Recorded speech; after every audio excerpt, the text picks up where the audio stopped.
Hi there.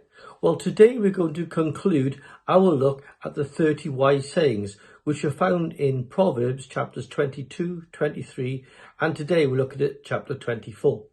In this chapter, there are 11 sayings, and I'm going to pick on 3 of those today and have a look at those. So in verse 1 of chapter 24 is saying number 20, and the writer is encouraging the readers to consider and not to be jealous of the wicked. This is very similar to what we looked at in chapter 23. Proverbs mentions the term jealousy or envy many times. If something is mentioned many times in the Bible, there must be a good reason for that. It suggests to me that it's an area of our lives that we need to guard against. Clearly, even in Solomon's time, he realized that as humans, the desire to want to achieve or to better ourselves is a real huge driving force.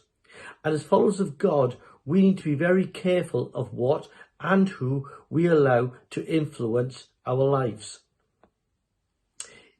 In verse number 13, which is saying number 26, we're reminded of the importance of wisdom. And in this verse, it's compared to the sweetness of honey. And when you find it, make sure you eat it, for it is good for you. Unlike Solomon, who was given wisdom after requesting it from God, we need to learn to search it out for ourselves. All the wisdom we have is a result of what we have been taught, how we've been brought up, and what we have learned. Proverbs encourages us here to seek wisdom out. And when we find it, whether it's through an individual or through a book, then we need to ensure that we fully learn and understand it. Wisdom will not just fall into our laps. We need to actively seek after it. Let's not be like the fool in the previous verse where he thinks that wisdom is a waste of time. But let's learn as Christians that we can make a real difference if we have wisdom. In saying number 28, we're reminded of how to conduct ourselves, even if our enemies fail. Now, of course, Solomon had many enemies and he undertook many battles.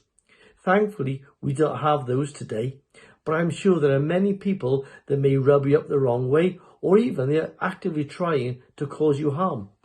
But Solomon clearly says that when they fail, don't rejoice in it, because that's not how God wants us to live our lives. This reminds me so much of Jesus when he tells his disciples how we must love our enemies. Just like Jesus, many of Solomon's views were contrary to how the people lived and even how we live today. But through the wisdom that God has given him and through his personal relationship with God, he knew how he should live. As you read through this chapter, I hope you're encouraged and realize that with wisdom that God gives us, we can become men and women that can be trusted, we can be effective, and we can be a real influence for good in our lives. Have a good day.